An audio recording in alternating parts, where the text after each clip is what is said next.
พุทธบริษัททุกท่านขณะนี้ท่านกำลังติดตามรับฟังรายการมองข่าวสารผ่านแสงธรรมดำเนินรายการโดยอาตมาภาพอนาลัยเข้าสู่ช่วงที่3ของรายการณโอกาสนี้พาทุกท่านไปฟังข่าวสารพาดหัวข่าวอย่างน่าฟังเรื่องของอุบัติเหตุการณ์ที่เกิดขึ้นโดยภัยธรรมชาติอย่างหนึ่งฟ้าผ่ากลางสนามฟุตบอล6ชีวิตตากหงายละออน12ขวบตายฟ้าผ่ากลางสนามฟุตบอลเจ้าหน้าที่ขออภัยตัว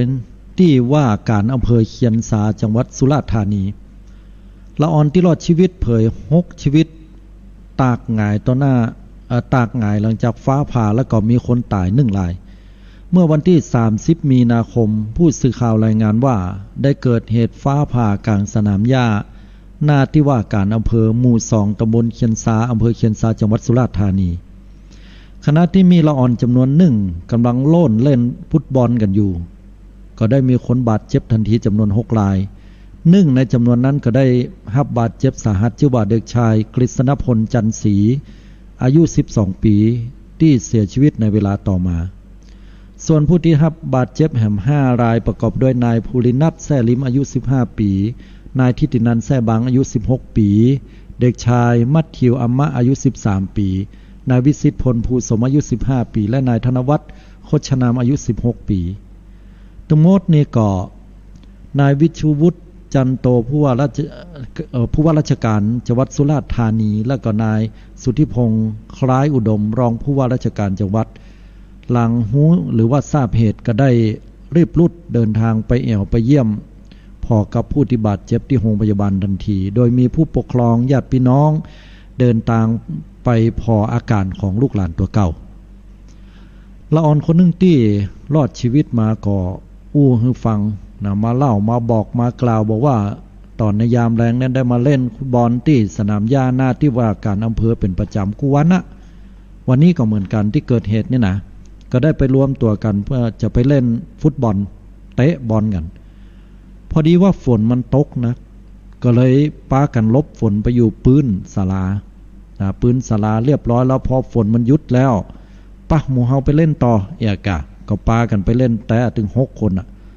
ล่างมาล่างได้ยินเสียงฟ้าผ่าตั้งขึ้นมาแล้วหรอโหบอกว่าใดกันตัวนี้เล่นต่อไปเห็นไหมวะเล่นไปเล่นมาฟ้าผ่าครั้งที่2เป็นเรื่องเลยพาลงมากลางสนามฟุตบอลละออนนั่นตายลืมกันทันทีทันใดเลยบอกหูตัวเลยว่ะเพิ่มมาหูตัวทำกรรมก็อยู่หงยาแล้วก็ต่อมาก็หูว่าเปื้อนตัวเก่านะซึ่งเสียชีวิตนะก็คือเด็กชายกฤษณพลจันทร์ศรีอายุ12ปีนั้นก็เป็นเรื่องโศกนาฏกรรมที่เกิดขึ้นนะจากภัยธรรมชาติสาธุชนทุกท่านถ้ามีลูกหลานตานเต้าที่ไหนเนี่ยจะต้องให้ความรู้เขานะเพราะว่าอาตมาหันคลิปหนึ่งนะถ้าพอแล้วเนี่ยน่าจะเป็นที่ต่างประเทศพอดีเป็นละออนวัยรุ่นเหมือนกันไปอยู่ปืนก่อไม้นะอยู่ปืนก่อไม้ที่ห่มนะฟ้าผ่าก่อไม้พอดีตากไงหน้าคว่ำก็มีไปทั้งหมดเลยตายหมดเลยตายมูเลยฉะนั้นเวลามีฝนฟ้าเกิดขึ้นฟ้าห้องฟ้าแมบจะไปอยู่ปืนก่อไม้อันตรายนะดีบดีล่างมาล่างฟ้าผ่าลงมานี่ตายมูเลยล่ะนะมีคนตายคนมีหลายคนตายหลายคนโชคดีที่ว่าละออนมูเนี้ยที่ไปเล่นเตะฟุตบอลเนี่ยนะก็มีคนตายไปเพียงแค่คนเดียวมูนั้นก็รอดกันแต่ก็จะห้องกันเป็นภาษาบ้านเฮาคือตายลืมก็คือสลบไปนั่นนะฉะนั้นแล้วเนี่ยก็อย่าได้ตั้งอยู่ในความประมาทขาดสติเหมือนกันต้องมีโยนิโสมนสิการคิดใคร่ครวญสิ่งต่างๆโดยอุบายอันแยบคายความหมายคือฮึกึดฮึดีนะเปิ้นว่าละออนนี่มันบ่ให้มีกำกึดเนาะเอาม่วนว่าแต่เฮาก็จะต้องฝึกให้เขาได้กึดนะเวลามันมีอย่างบ่ชอบมาปากลแล้วเนี่ยโดยธรรมชาติของมนุษย์คนเฮาก็มักจะเอาตัวรอดกันแต่เต้าที่พอเนี่ยก็ถ้าอย่ากึดม่วนกันอย่างเดียวเนาะบ่ได้กึดอย่างอื่น ก็เป็นเหตุที่มาของโศกนาฏกรรมที่เกิดขึ้นพ่อแม่ก็เสียอกเสียใจก็ขอไว้อะไรจากการจากไปของละอ่อนอายุ12 ปีที่เสียไปตัวอันนี้ขอบคุณอนุโมทนาตังข่าวสดออนไลน์ฉบับวันที่30 มีนาคม 2564 เวลา 22:30 นาทีหรือว่า 10 โมงเกิงเมื่อคืนเนาะก็เป็นอุทาหรณ์ซ้อนใจให้เฮาท่านทั้งหลายลูกหลานตันเต้าเนาะเอามาเรื่องสุดท้ายและท้ายสุดก่อนจะได้ได้จากันนะเกียมเบอร์โทรศัพท์ไว้ให้ดีเนอเดี๋ยวปะกันข่าวสุดท้ายนำเสนอพาดหัวข่าวว่าเหนือวิกฤตนักปืนทุกปืนตี้เจียงใหม่จมฝุ่นพิษวัดได้424ไมโครกรัมต่อลูกบาศก์เมตรตอนแรกอาตมาว่า200นะแต่ข่าวเพิ่นเสนอว่า400กันนะบ่ใช่ธรรมดานะญาติโยมทั้งหลายโอ้แสดงว่ามันวิกฤต200นี่ก็คงบางพื้นที่แต่400นี่หมายถึงว่าสูงสุดแล้วมันไปถึง400ป่ายแล้วญาติโยมถ้าองค์การอนามัยโลกถ้าจำบ่ผิดเนี่ยปลอดภัยมันบ่เกิน50ถ้าเกินไปจากนั้นเนี่ยเริ่มมีผลกระทบต่อร่างกายพ้องละเลย100เนี่ยมีผลกระทบหนักบัดเดี๋ยวนี้มันเล่นไป424ไมโครกรัมต่อลูกบาศก์เมตรแล้วโอ้ญาติโยมทั้งหลายเฮ้ยบ่ต้องอย่างละคืออย่าใดมันก็ต้องมีผลโดยตรงละทีเนี้ยถ้าเฮาฮักตัวเก่าก็ขอหาหน้ากาก N95 มาใส่เถอะถ้าบ่อยอั้นแล้วเนี่ยเป็นเรื่องเลยนะเหนือวิกฤตนักกู้ปืนตี้เชียงใหม่จมฝุ่นพิษวัดได้424ไมโครกรัมต่อลูกบาศก์เมตรจุดความร้อน17จังหวัดภาคเหนือรายวันรวมจุดได้234จุดจี้หมอกควันจากประเทศเพื่อนบ้านเมื่อเวลา 11 นาฬิกาของวันที่31 มีนาคม 2564ศูนย์แก้ไขปัญหามลพิษทางอากาศหรือสกพ.รายงานการติดตามตรวจสอบคุณภาพอากาศปริมาณ MP 2.5 ขออภัย PM 2.5 ปะว่าเกินค่ามาตรฐานในภาคเหนือและก็ภาคตะวันออกเฉียงเหนืออันนี้ก็ได้แก่อีสานเนาะซึ่งก็จะมีจังหวัดเชียงรายจังหวัดน่านจังหวัดแม่ฮ่องสอนจังหวัดพะเยาจังหวัดเชียงใหม่จังหวัดลำพูนจังหวัดลำปางจังหวัดแพร่อุตรดิตถ์สุโขทัยพิษณุโลกตากกำแพงเพชรพิจิตรเพชรบูรณ์นครสวรรค์อุทัยธานีและก็นครพนมสำหรับกรุงเทพและปริมณฑลภาคกลางภาคตะวันตกภาคตะวันออกและภาคใต้คุณภาพอากาศดีมากเป็นส่วนใหญ่และภาคตะวันออกเฉียงเหนือกวดวัดได้ 30-66 ไมโครกรัมต่อลูกบาศก์เมตรเกินมาตรฐาน1พื้นที่คือตำบลในเมืองอำเภอเมืองจังหวัดนครพนมตอนส่วนภาคเหนือนี่เต็มเลยฮะญาติโยมทั้งหลายนะอย่างที่อาตมาว่าเฮาบ่มีโควิดนะแต่ว่าเฮามี PM 2.5 ก็เผชิญก้าฝุ่นเกินมาตรฐานกุ๊บพื้นที่คุณภาพอากาศอยู่ในระดับเริ่มมีผลกระทบต่อสุขภาพถึงระดับมีผลกระทบต่อสุขภาพวัดค่าระหว่าง 57-424 ไมโครกรัมต่อลูกบาศก์เมตรโดยก้าฝุ่นสูงสุดที่ตำบลเวียงพางคำอำเภอแม่สายจังหวัดเชียงรายก้าฝุ่นอยู่ที่424ไมโครกรัมต่อลูกบาศก์เมตรและเกินมาตรฐานที่บริเวณตำบลจ้างเผือกอำเภอเมืองจังหวัดเชียงใหม่ เอาละเชียงใหม่ก็นักเหมือนกันเนาะตำบลสีภูมิอำเภอเมืองจังหวัดเชียงใหม่ตำบลพระบาทอำเภอเมืองจังหวัดลำปางตำบลศพปราบอำเภอแม่เมาะตำบลศพปาดอำเภอแม่เมาะจังหวัดลำปางตำบลบ้านดงอำเภอแม่เมาะจังหวัดลำปางตำบลแม่เมาะอำเภอแม่เมาะจังหวัดลำปางตำบลปากน้ำโพอำเภอเมืองจังหวัดนครสวรรค์ตำบลเวียงอำเภอเมืองจังหวัดเชียงรายแล้วก็ตำบลจองคำอำเภอจังหวัดแม่ฮ่องสอนตำบลในเมืองอำเภอเมืองจังหวัดน่านตำบลบ้านกลางอำเภอเมืองจังหวัดลำพูนลำพูนนี่ตั้งลงของอาตมาเนี่ยที่บ้านกลางนี่มันเป็นศูนย์นะฮะศูนย์กลางของนิคมอุตสาหกรรมลำพูนก็แน่นอนละPM 2.5 ก็จะต้องนักตัวละตำบลนาจักอำเภอเมืองจังหวัดแพร่ตำบลบ้านต่อมอำเภอเมืองจังหวัดพะเยาตำบลบ้านโกนอำเภอเฉลิมพระเกียรติจังหวัดน่านตำบลแม่ปะอำเภอแม่สอดจังหวัดตากตำบลในเมืองอำเภอเมืองจังหวัดพิษณุโลกตำบลในเมืองอำเภอเมืองจังหวัดกำแพงเพชรตำบลอุทัยใหม่อำเภอเมืองจังหวัดอุทัยธานีตำบลท่าหลวงอำเภอเมืองจังหวัดพิจิตรตำบลธานีอำเภอเมืองจังหวัดสุโขทัย ตำบลท่าอิฐอำเภอเมืองจังหวัดอุตรดิตถ์ตำบลสุเทพอำเภอเมืองจังหวัดเชียงใหม่โรงพยาบาลเทพรัตนาอำเภอแม่แจ่มจังหวัดเชียงใหม่ตำบลในเมืองอำเภอเมืองจังหวัดเพชรบูรณ์ซึ่งก่อตั้งนายอัธพลเจริญชันษาอธิบดีกรมควบคุมมลพิษหรือว่าคพ.ก็บอกว่าข้อมูลจากสำนักงานพัฒนาเทคโนโลยีอวกาศและภูมิสารสนเทศองค์การมหาชนหรือว่าจิสดาเนี่ยรายงานผลเกิดจุดความร้อนจากดาวเทียมซูโอมิ NPP ระบบ VIIRS ซึ่ง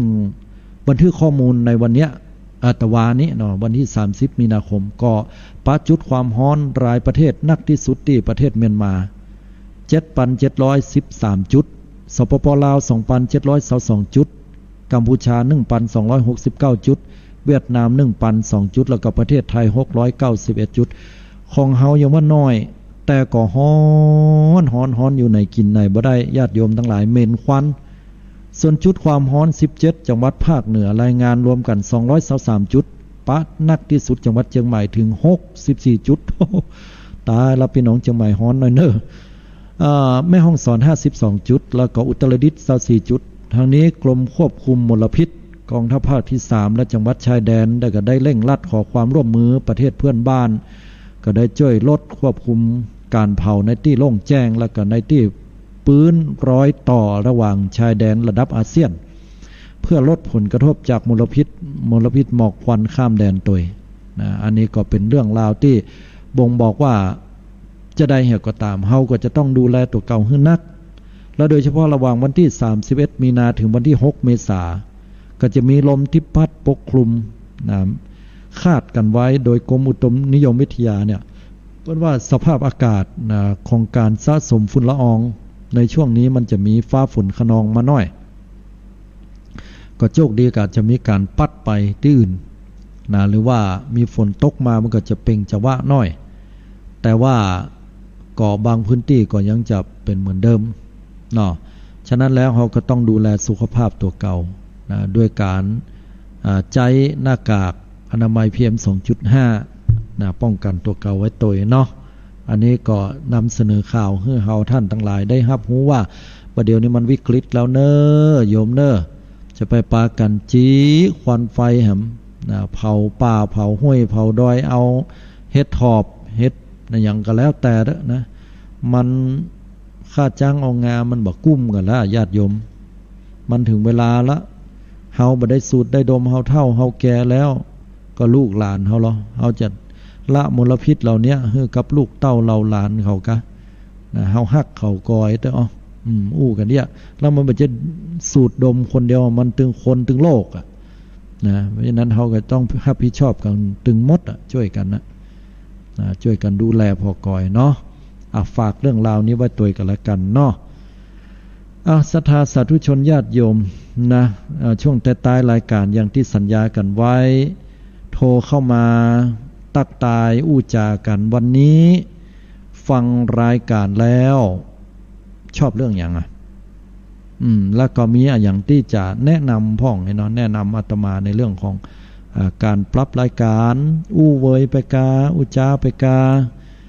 หรือว่าอย่างใดพ่องนะฮะก็ที่ชมกันเข้ามาได้เนาะเพื่อจะได้นำเอาไปปรับปรุงเป็นกำลังใจตัวเนาะ0966806683 โทรเข้ามากันได้เนาะบอกปุ๊บมาปั๊บ3956อย่างจะ Wi-Fi ขนาดนั้น2เบอร์เลี้ยงกันขออภัยครับบ่ได้9946เบอร์ไหนแต่เดี๋ยวก่อนเด้อเอาเบอร์นี้ก่อนเจริญปอนโยมฮัลโหลเจ้าฟังอยู่เด้อโทรจากไหนจ๊ะเข้าใจดีเนาะดูละอ่อนเนาะแม่นละแต่ผ้าว่าแต่ตมาก็ว่าอันนั้นดูแต่เขาเมาได้เงินเมาถ้าผลไปช่วยในซ้ำม่วนเนาะแม่นละอ่อนมันเขาเล่นก่อนละอ่อนมันบ่ได้กึดหยังหรอกกึดก็เล่นเนาะมันบ่ได้ระวังได้ระวังไปตั้งนานตั้งนานมันหังมาโดดๆนี่ขนาดนุ่มร้อยเดียวแม่นเนาะเป็นแม่นเป็นดีอินดูเขาแต่ยังได้ก็ เป็นอุทาหรณ์สอนใจให้หลายๆคนหลายท่านเนาะได้รับข่าวก็จะได้ระวังยายสบายดีก่อเจ้าสบายดีเจ้าเป็นจะได้พ่องได้รับ PM 2.5 กันยังท่วนหน้าแก้นควันว่องก่อจ้า ที่บ้านเป็นได้พ่องฮะขมุกขมัวมันปอนักควรมาเจ้าอ่ะกามาเจ้าบ่ปอนักอย่าตั้งโรงยายอ่ะเจ้ามันเป็นปอนักแล้วหนีโคตรเป็นอยู่เนาะหออาตมานี่มันเป็นสีเหลืองๆไว้เฮ้ยพอเมื่อเจ้าตื่นขึ้นมาเนี่ยนะพอเนี่ยนะอากาศเหลืองๆวะน่ะโอ้มืดเหมือนกันนะฮะเอาเรื่องเหมือนกันขอบคุณหลายๆที่โทรมาเน้อยายเน้อมีหำหลายสายที่เพิ่นโทรเข้ามาเนาะเจ้าโชคดีเนาะชอบทุกเรื่องเน้อชอบทุกเรื่องเน้อขอบคุณหลายๆสาธุอนุโมทนา3956เจริญปอนโยมการนมัสการเจ้าคุณโยมว่ายังไงบ้างไม่ได้คุยกันนานเจ้าแต่เจ้าฟังอยู่ฟังไปฟังมารับไปอ่ะนั่นจะได้ถึงมารับไอ้ตอนนั้นนะแค่รับเมื่อเจ้ากะรับไปเหียรับปอยังฟันหันว่าวิทยุหันเจ้าค่ะมันลักยองแยงเอาวิทยุไปเห็นแล้วกะโยมรายการที่จัดเดี๋ยวมาถามในเรื่องรายการถามว่าตังโรงบ้านคุณโยมเนี่ย PM 2.5 นักก่อไอ้อย่างไรล่ะ PM ควันไอ้ฝุ่นฝุ่นละอองเยอะเลยได้ใจหน้ากากมั้งกะมันเหมือนกับว่ายังไม่หายเนาะมันก็ว่ามันจะบาหันอย่างเลยเนาะแม่น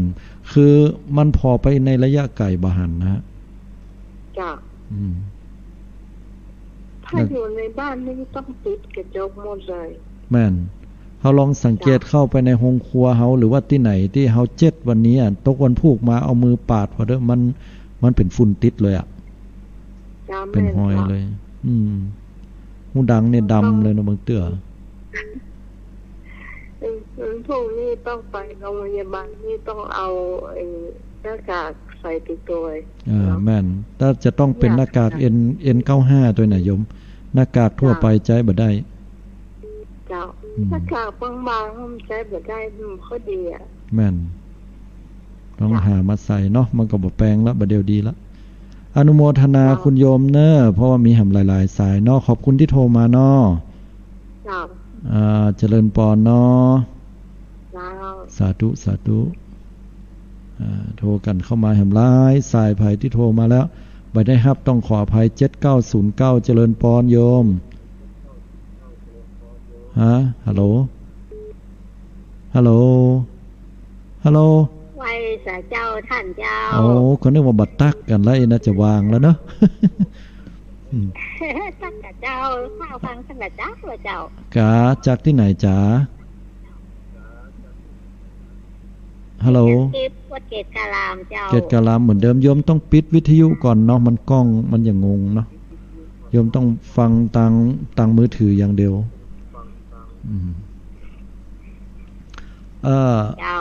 คุณโยมยายเป็นยังได้พ่องPM 2.5 ตั้งลงเกตกาลามนี่หนักก่อแสบตาแสบคอถ้ามีหลานหน่อยไปที่นี่ดูมันเฮียแปดพักวันค่ำโอ้ยกะเป็นดีอินดูละอ่อนได้บางคนก็หนีไปอยู่ในแอร์แล้วก็มีเครื่องฟอกอากาศก็ยังแควนน้อยวะแต่บางคนมีอันก็ดีเฮาหนีก็อยู่ภายในห้องเจ้านั่นน่ะกะสวมหน้ากากก็อยู่ในห้องให้เป็นดีอินดูกันได้เนาะพอยังจัดแล้วนี่หมู่เฮาปากันไปอุดหนูอุดในกับหูเฮ้ยว่ากันตามเรื่องเนาะฟังรายการวันนี้ชอบเรื่องใดจ๋าชอบทุกเรื่องเลยเจ้าจะให้ปรับปรุงอะไรอย่างพ้องฮัลโหลเป็นกำลังใจท่านนะเจ้าเป็นกำลังใจเนาะสาธุอนุโมทนาขอบคุณมากอันนี้มาเป็นกำลังใจบ่มีติชมเนาะ9200เจริญปอนโยม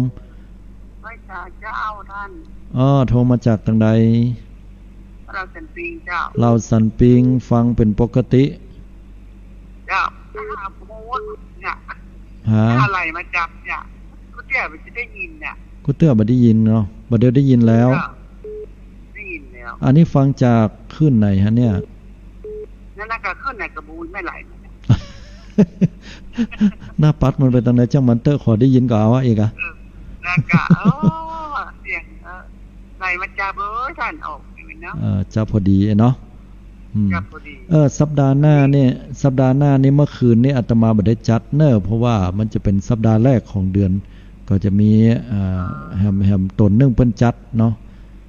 เฉพาะสัปดาห์แรกนี่นะมันก็เลยแต่เมื่อเช้านี่จัดเป็นปกติเมื่อเช้าตอน 5 โมงถึง 6 โมงนี่นะแต่เมื่อคืนนี่บ่ได้จัดเมื่อเช้านี่แม่ก็ฟังแม่ไปโทรไปกันฟังแต่บ่ได้โทรได้แต่เช้าได้ก็จะให้ในส่วนความคิดเนี่ยคิดว่าอย่างที่จะต้องปรับปรุงของอาตมาในการนำเสนอปรับปรุงอยู่นะบ่ฮู้จะธรรมะเองนั่นเนาะธรรมะแกก็เป็นเรื่องของธรรมะนักขึ้นนี่เนาะจ้ะโอเคดีอนุโมทนาจะไปปรับเนาะขอบคุณอนุโมทนาจ้านักเนอที่ฟังเนอสาธุ999948เจริญปอนโยมกราบพระสาธุอาจารย์เจ้ามาแล้วป่าเสาคุณยองจ้าคุณยองป่าเสามาเดี๋ยวต้องถามก่อนว่าแถวตำบลอุโมงค์เนี่ยแถวป่าเสากาลงใจสถานเนี่ยอากาศเป็นอย่างใดวันนี้โยมวันขมุกขมัวเลยละจ้าอาจารย์แสบหูแสบตาเนาะเสพท้องแล้วก็เป็นระคายเคืองที่คอหนักค่ะเจ้าแม่นหันหลายๆคุณเนี่ยเขาจ้ะว่าได้ก่อเพราะว่ามันเป็นตำบลอุโมงค์กับปากกองสารปีนี่มันเป็นกุ่นกระทะเจ้ายังก็เขาคอนกุ่นทันหมดแล้วเจ้ามลภาวะควันพิษนี่มันจะนักลงไปที่กุ่นเป็นกระทะนั่นละเจ้าตามภูมิศาสตร์นี่ถือว่าไปกุ่นกระทะเนาะเจ้าอาตมาก็นึกว่ากุ่นกระทะมันดีเวลาเฮาแกงโขมอย่างเนี้ยรสชาติมันไปขอนกุ่นนี่มันดีกะมันไปขอนใกล้กุ่นแต่ไงค่ะเจ้าขอนกุ่นทั้งนั้นนะถ้ามันเป็นมลพิษนี่มันเข้าทาเจ้าถ้าทางเงินท้องเมืองคุณถ้าจะใส่ดีกับเจ้ามันก็โมงเก่าญาติโยมเฮ้ยโมเหมือนกันเนาะแต่ว่ามันก็ถ้าจะดีกว่าน้อยแต่อันน่ะยังแค่น้อยดีแล้วกุ่นกระทะเนาะอาจารย์เนาะดีแล้วกุ่นกระทะปากกระทะกะฮู้ก็อนุโมทนาขอบคุณที่โทรมาเนอะจ้าที่กำลังใจอาจารย์อยู่นะจ๊ะเหมือนกันเนาะสาธุเจริญพรอันนี้2149เจริญพรมาขาดสายแต่หนูเจริญพรโยมเพิ่นกดไหนขอโทษด้วยนะเอาใหม่7631เจริญพรฮัลโหลคุณได้สิทธิ์นั้นเดี๋ยวนี้อย่ามาดักปิ้งวิงวอยยังไปทางใดเนี่ยฮัลโหลบ่อู้บ่จ๋าให้เบอร์นึงก็แล้วกัน1287เจริญพรโยมเจ้าเป็นสายเจ้าท่านอาจารย์โทรมาจากทางใดแล้วโทรจากแต่ขยอมมาเจ้าสันขยอมเชียงใหม่แต่ขยอมสันทรายเจ้าสันทรายเนาะอาตมาก็เคยผ่านไปตะปุ้นนี่ไทยมลพิษบ่พอหลายกะอาจารย์ก็เจ้ามลภาวะอากาศเป็นได้พ้องเจ้าฟังทันที่แล้วก็ประเทศพม่าเจ้าฟังแล้วก็น่าตกอกตกใจเนาะเจ้าเนาะคือข่าวเนาะข่าวตังพม่าอีเนาะน่าดูกันน่ะตกใจดูเนาะก็เอาใจจ่อยขอคือประเทศเป็นสงบมาอยู่แต่จะดูเป็นเนาะแม่นละไม่ถือว่าไปก็เป็นประเทศใช่เฮาก็บ่เคยบ่เคยเฮ็ดที่ไหนมันมีสงครามเนาะบ่เคยเฮ็ดที่ไหนมันมีการความระเบิดเพิ่นเฮาว่า พิษหัวกันอย่างกันเนี่ยมันเป็นที่น่าสลดใจเนาะได้แก่แผ่เมตตาให้เด็กดีเนาะเจ้าเนาะแม่นละขอบคุณหลายๆเนอะที่โทรเข้ามาน้อยโดยมเนาะก็อยากจะแนะนำท่านว่าขอเปิดใจมันมืดน้อยเจ้าคนเปิดฟังเป็นไรเป็นโทรประกันให้เจ้าแม่นอาตมาก็สังเกตคนโทรมันนักนะบยุทธสายด้วยบางเตื้ออาตมาต้องครับแม่นต้องอู้ได้จำนวนน้อยเดี๋ยวพยายามจะเปิดสายให้เหมือนๆเนาะสาธุเนอะโชคดีสาธุเป็นกำลังใจให้เจ้าสาธุแต่อย่างโยมว่าแต่เนาะสังเกตเนี่ยคนโทรมาบักขัดสายมาแหมละ295โอ้ซ้อนมาเลยอาตมาได้กดลำโพงสังกรรมเดียวกันเนอะ2149เจริญปรโยมเจ้าแล้วมาจากเจ้าโทรมาจากที่ไหนหางดงเจ้าหางดงเป็นจะได้พ่องจาฟังรายการชอบเรื่องหยังชอบแต่อ่อนน้อยเนี่ยมันที่คนเก่งนะที่ช่วยป้อนนะเนาะมีบรรยายตั้งแต่น้อยเลยเนาะแม่นฝึกละอ่อนอย่างเนี่ยจะได้เป็นจิตสาธารณะช่วยคนนะเนาะดีแต่เนาะว่าแต่น่าจะเราไม่ปฏิบัติธรรมแล้วก็จะแม่นฮะเสาร์อาทิตย์ก็ไปปกติคุณโยมที่วัดพระธาตุหฤบุญชัยแล้วก็ปกติก็อยู่ที่วัดหนองเงือกนะตำบลแม่แรงอำเภอปะซางละปูนเพเนาะพระอาจารย์มาจัดแล้วก็มาทำแล้วก็จะมาปฏิบัติแล้วก็จะไปสอนการปฏิบัติเนี่ยครับไปปฏิบัติญาติโยมตัวกันเนี่ยครับเดี๋ยวเริ่มมาแล้วก็จะเริ่มเปิดกันละเนาะเริ่มเปิดกันแล้วเพราะว่าเขตพื้นที่จังหวัดละปูนเชียงใหม่เนี่ยมันเป็นเขตพื้นที่สีเขียวส่วนนักผู้ไปปฏิบัติก็จะเป็นหมู่เชียงใหม่ละปูนแต่ยาฮะที่อื่นบ่ได้มาเนาะแต่น้ำบ่อหลวงวันนั้นเพิ่งเกิดจัดวันเดียวนะแม่นกาเปิ้นก็ต้องระมัดระวังไว้ก่อนเนาะทุกๆอย่างบ่ประมาทอนุโมทนาขอบคุณเนอะเจ้ากราบนมัสการเจ้าเจริญพรต้องขออภัยโยมเพราะว่าบ่ได้รับสายหรือว่าอู้กันเมินบ่ได้เวลาหมดแฮมเบอร์ขอแฮมสักสายเนาะ992995เจริญพรนมัสการเจ้าจากตั้งใดจากบ่อสร้างกลางจองเนาะวันนี้เป็นจะได้จ้าฟังรายการม่วนจะเจออยากจะเพิ่มปรับตอนที่ว่าไอ้เรื่องบอกไฟนะเจ้าเพิ่นปรับแม่นอันนั้นก็ต้องก้อยๆปรับกันไปเนาะมันอันตรายแต่เนาะอันตรายมากเลยใช่แถวบ้านนี่เพิ่นตั้งให้เพิ่นงดดีกะดีบ้านอื่นยังทำอยู่มันถ้างดได้แต่นี่มันถึงดีแต่เนอะเพราะมัน1มันอันตราย2มันสิ้นเปลืองเนาะโดยใจเหตุถ้าทำนี้ได้มันจะดีเมนล้าวตัวแม่นแรงกระแทกเพิ่นบ่ให้ทำเลยใช่สร้างได้หยุดเลยแม่นโยมเสียดายอู้กันม่วนเดี๋ยวสัปดาห์หน้าเฮามาอู้กันใหม่บอกเวลาหมดเวลาโยมต้องขออภัยแต่เลยเนาะโชคดีเนอะอยู่ดีมีสุขเนอะมาการเจ้าสาธุต้องขออภัยโยมกับโอกาสหน้าก็จะเพิ่มเวลาเอากันแล้วกันเนาะสำหรับวันนี้ให้อยู่ดีมีสุขบุญกรรมจูรับดีฝันบานกันกู้คนเนอะเป็นน้องศรัทธาเนอะเจริญพร